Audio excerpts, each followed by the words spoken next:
we're good to go. Yeah, I mean, you got to live. How's the orbital? What's that? How's the orbital? Oh, How's the it's cheek? great. The doctor did a good job. Didn't feel any pain, Not no at all. issues. Nope. Weren't at all concerned. Nope, not at all. Yeah. Good to hear. So, Josh, apparently you don't have knockout. You're not knockout artist. Hey, same thing. I never said that. All I said was, if I land one clean punch, that'll be it. And I said, you ask anyone from our team who hits the hardest, 9 out of 10 will say me. Yeah, just is that more or less how you saw the fight going? I mean, maybe not like a highlight reel knockout like that, but did you figure you would eventually catch him with something like that? Yeah, only one punch. And the funny, or it's not even funny, I work with a mind coach, and he records the sessions. I'm hoping I'll put that out there if I can get it from him. And we just went over it for an hour straight, and it was that exact punch, landing an overhand right, perfect placement to the chin, and him just out cold, hitting the ground, and walk-off home run. And that's exactly what happened. What felt better, that one or the Lamas one? Especially with everything you've been through, I imagine. This Yeah, I'd probably say this one for sure. The Lamas one was great, but I took that on 3-week notice, and it was against the third-ranked guy in the world, so that was great. But unfortunately, I didn't make the weight that time. I didn't get a bonus. That one I think is I should get a performance bonus. I've never got one from the UFC, so I'm hoping they come through this time. Yeah, hopefully Justin doesn't take up too many of them for that. Hey, there's three. There was 3 finishes, right? Yeah. Definitely. So, I mean, I know you said before the fight you're just trying to live in the moment each time you go out there, day by day. But where do you move forward after a win like this? Michael's obviously been around the UFC a really long time. Beating him means something. Yeah, definitely. I thought a big win over Michael Johnson, a good performance, and especially a big finish. I'm not sure, has he ever been knocked out like that? I don't think he's ever been knocked out, right? And I've done that to a handful of people that have never been knocked out. I give them their first knockout loss like that. And I figured if I did something like that, then it would put me right back into the mix. The momentum that I was gaining before the last fight 13 months ago, I figured it would put me right back then, and hopefully it'll set me up for another big fight or big name. And, I want to get a few more fights in this year. I feel great, and I'm just stoked to be back, honestly. It's been too long. It's been a tough year, but man, that was sweet. So I'm going to stay in Philadelphia, have some fun with my wife, mom, aunt, and friends, and eat some Philly cheesesteaks, have some pretzels, go see some historical things, and just have a good time. Given the time away, was that the best possible kind of fight you could have had? Because it wasn't over quick, you went for a while, and then you got the finish on top. Yeah, definitely. It's I feel like I'm a little bit of a slow starter, and I'm always trying to entertain and please the crowd, and they were booing, and that's one thing my coach says. He's just like, don't worry about them, they're not in there, they just want to see people just punch drunk, like just punching each other, and they want to see big knockouts. And I just had to be patient, not force things, and I knew I knew I could finish the fight. It's so it is a good scenario. I went in there, I got 2 solid rounds, and then the third round put him away. So it felt good to get back in there. I was a little, I guess, slower starting than typical, and but I didn't want to rush in with anything stupid and get caught with something and be on his highlight reel. He's fought some of the best, beat some of the best, and I didn't want any part of that. So I really had to take my time and just fight a smart fight, stick to the game plan that we've been working on all camp.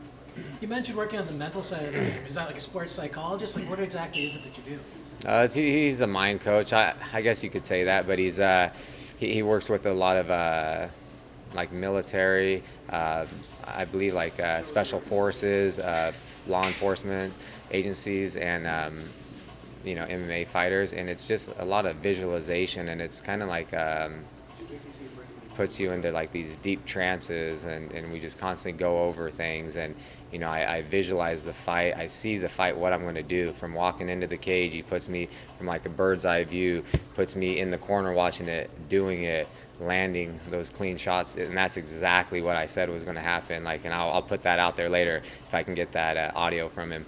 But yeah, I've been working with him for years. I try to do a lot of things. I feel like I'm no one's going to mentally break me. I feel like I'm hard enough on myself. I beat myself up enough so no one else can. And yeah, it's just another attribute of mine. I know you said you were confident in the orbital, but did it take getting into a live fight to really have belief in it, or were you good coming in? I was good coming in. Like I said, going into it when I was helping Chad get ready for a fight, my first live sparring session back with him, he's one of the hardest hitting guys too, you know, and he's so powerful, and he landed some good shots right where I broke that, and after those sparring sessions, then I knew I was good. Last one for me then. I mean, you've obviously been out for a long time. How soon do you want to get back in? Man, I've never fought in Vegas. I would like to fight on that International Fight Week. It's a quick trip from California. It would give my friends and family an excuse to go out to Vegas and have some fun. And man, we would have a ton of people out there. I don't even know how many people would come out, but it would be an amazing time. And I got to fight in Vegas, so I'm hoping to get back in there unless something else pops up sooner. But I want to get at least 2 more fights this year, and as long as I stay healthy and depending on what the next fight is. Anyone stick out to you in terms of? No, not at all. Just like I said, I want to fight people in front of me or bigger name fights. Is it gratifying? I mean, I feel like after the Lamas, when you jumped up so high in the rankings, and you got, especially with the weight, you got a little criticism. Some people said maybe he doesn't deserve that spot, but you go do what you did to Michael Johnson, another top guy. Does this kind of validate you even more that you just do really belong at the very top of the featherweight division? Yeah, I believe so. I feel like that's the reason why I got in this sport. I truly believe I'm one of the best fighters. I will be a world champion. If the best me shows up, nobody can beat me. And like I've said before, you really have to put me out to finish me. You'll never see me cower away. You see people break in fights. You will not break me. And you'll never see me want out of the fight. Yeah, you see it all the time. People getting hit and then they just put their hands up and they want out. Like that won't happen to me. But I believe. I believe such a big win over him. I do belong here, and I've showed it. I fought the best. The only thing that happened was the last fight. I got caught. I got caught and then put me out because I didn't jump on him like he did in the first round. Is there any desire to run it back with Jeremy at any point? Yeah, we'll see what happens moving forward. I know he's coming off a few losses. I'm coming off a win. I just want to, like I said, decompress, go have some fun, and then talk to my coaches and figure out what's next. I was going to say, yeah, there were some slower moments in the first 2 rounds. Like you said, the crowd was booing a little. Were you thinking of that one big shot throughout those first 2 rounds, even in the more cautious moments?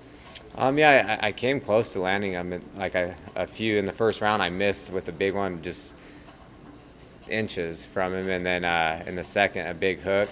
But I did hit him a few times hard, and then he put on a poker face, because he was kind of talking in there.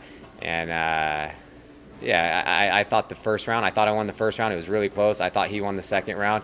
And then when I went back to the corner, Joey, Danny, and Uriah are like, just let it loose. Like, just go. You need a big round.